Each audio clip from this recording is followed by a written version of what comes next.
रूपा और शेखर सरिता विहार में रहते हैं। वो अपनी जिंदगी में बेहद खुश होते हैं।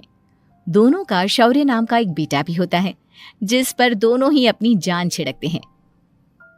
शेखर, अब तो आप शौर्य को अपनी गोद से नीचे उतार दीजिए, उसके सोने का टाइम हो रहा है। नहीं रूपा, इसे मेरे पास ही रहने दो प्लीज। मैं थोड़ी देर में इसे बिस्तर में सुला दूंगा। लेकिन कल सुबह आपकी ऑफिस में मीटिंग भी तो है ना, और इसके लिए आपको कल जल्दी भी तो निकलना होगा। जाइए, आप भी जाकर सो जाइए। क्या यार, अभी तो मेरी गोद में आया था मेरा बेटा और तुम उसे लेकर जा रही हो। बाद में कर लेना अपने बेटे से प्यार, अभी जाकर सो जाइए। रूपा शेखर से शौर्य को ले रही होती है कि तभी शौर्य रोने लगता है। शौर्य को रोता देखकर रूपा उसे फिर से शेखर को थमा देती है। आपका बेटा ना एक नंबर का नौटंकी है, बिल्कुल आप पर गया है वो। साफ बोलो ना, तुम्हें जलन होती है हम दोनों बाप बेटे का प्यार देखकर। पहले बड़ा तो होने दो तुम शौर्य को, फिर देखना वो सबसे ज्यादा मुझे ही प्यार करेगा। देखते हैं। ऐसे ही दिन बीतते चले जाते हैं और एक दिन कैंसर की बीमारी के चलते रूपा की मौत हो जाती है। अब शौर्य 3 साल का हो चुका होता है, जिसके कारण उसकी दादी शेखर पर दूसरी शादी का दबाव बनाने लगती है।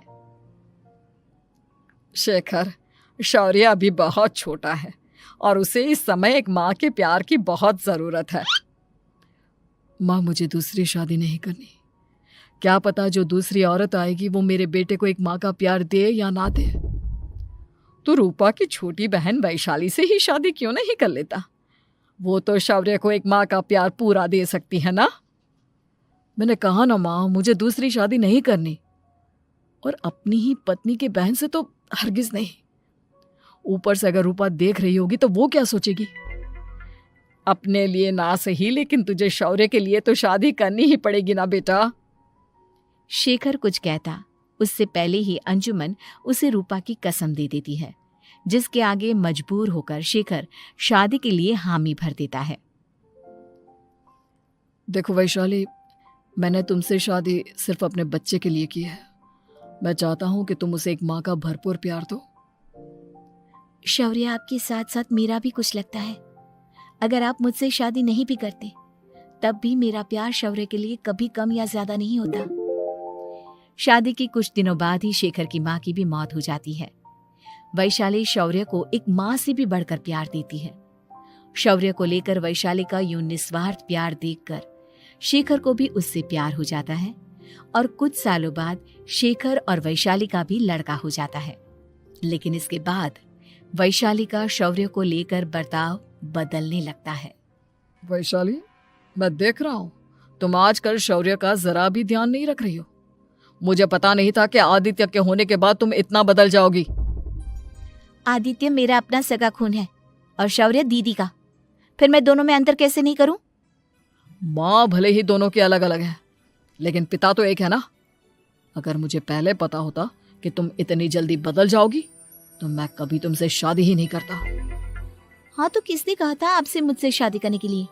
मैं थोड़ी ना आई थी आपके पास, आपकी माँ ही आई थी मेरे घर आपका रिश्ता लेकर।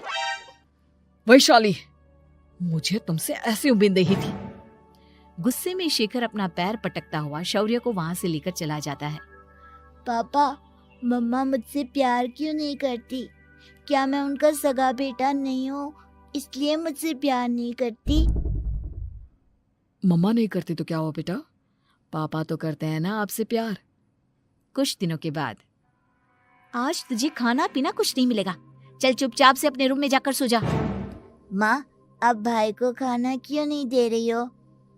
बेटा तू आराम से खाना खा, इस नालायक की चिंता मत कर। एक दिन खाना नहीं खाएगा तो मर नहीं जाएगा ये। अगर भैया नहीं खाएंगे तो मैं भी नहीं खाऊंगा। तू अपने भाई का भक्त क्यों बन रहा है?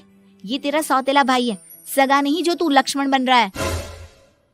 माँ, आपको इतना भी नहीं मालूम? श्री राम और लक्ष्मण सगे भाई नहीं थे। श्री राम माता कौशल्या और लक्ष्मण माता सुमित्रा की कोख से जन्मे थे। दोनों की सिर्फ पिता एक थे, लेकिन माँ अलग थी। मुझे ज्यादा ज्ञान देने की जरूरत नहीं है। ये सतयुग और त्रेता युग नहीं है, समझे? आया बड़ा भाई का चमचा। इतना कहकर वैशाली वहां से चली जाती है, जिसके कुछ टाइम बाद शिखर वहां आता है और आदित्य उसे सारी बात बताता है। मुझे माफ कर दो शौर्य, तुम्हारी माँ के जाने के बाद मुझे दूसरी शादी का फैसला करना ही नहीं चाहिए था। अगर मैं दूसरी शादी नहीं करता तो शायद आज तुम्हारी ये हालत ना होती। नहीं पापा, अगर आप शादी नहीं करते तो मुझे आदित्य जैसा छोटा भाई कभी नहीं मिलता। थैंक यू मुझे इतना अच्छा भाई देने के लिए। तुम दोनों हमेशा ऐसे ही साथ रहना, फिर कोई भी तुम दोनों का कुछ नहीं बिगाड़ पाएगा। चलो मैं तुम दोनों को आइसक्रीम खिला कर लाता हूँ, बहुत भूख लग रही है ना। शिखर शौर्य और आदित्य को आइसक्रीम दिलाने लेकर जाता है। वो दोनों को पार्क में खड़ा करके आइसक्रीम लेने जा ही रहा होता है, तभी तेज रफ्तार से आती हुई एक गाड़ी उसे कुचल देती है और उसी पल शेखर की मौत हो जाती है, जिसके बाद शौर्य की जिंदगी नर्क से भी बदतर हो जाती है। सुन रे चिरकुट, इस घर के किसी भी सामान को मेरी मर्जी के बगैर हाथ मत लगाना। इन सब पर अब तेरा कोई हक नहीं है, समझा? ठीक है माँ, मैं आपकी इजाजत के बगैर किसी चीज को हाथ नहीं लगाऊंगा। चल जाकर अब पूरे घर की सफाई कर। महज 7 साल का शौर्य वैशाली के कहने पर अपने नन्हे नन्हे हाथों से पूरे घर की सफाई करने लगता है। ऐसे ही दिन बीतने लगते हैं, लेकिन मासी से माँ बनी वैशाली को उस मासूम से बच्चे पर जरा भी तरस नहीं आता। क्यों शौर्य, ये घर में इतनी गंदगी कैसे हो रही है? ढंग से सफाई नहीं की है क्या तूने?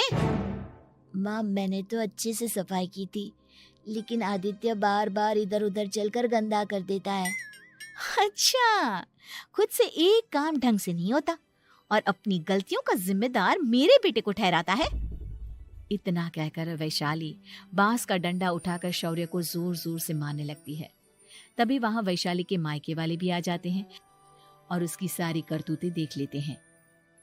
माँ मैं ऐसा क्या करूं जिससे आप मुझे भी आदित्य के जितना प्यार करोगी? बोलिए ना माँ, मेरे क्या करने से आपके अंदर मेरे लिए ममता जागेगी? वैशाली शौर्य की एक नहीं सुनती, उसके ऊपर डंडे बरसाती जाती है। हद पार होते देख वैशाली की माँ उसका हाथ पकड़ती है और जोर से उसे थप्पड़ मारती है। यही सब करने के लिए तूने दामाद जी से शादी की थी? हमने सपने में भी तुझसे ऐसी हरकत की उम्मीद नहीं की थी। तू माँ नहीं, माँ के नाम पर एक धब्बा है। बस कीजिए माँ, आदित्य के इस दुनिया में आने से पहले मैंने इसे बहुत प्यार किया था, लेकिन अब जब मेरी खुद की औलाद है तो मैं किसी और के बच्चे से प्यार क्यों करूं? अरे नालायक औरत, जिसे तू किसी और का बच्चा कह रही है वो तेरी खुद की सगी बहन का बच्चा है।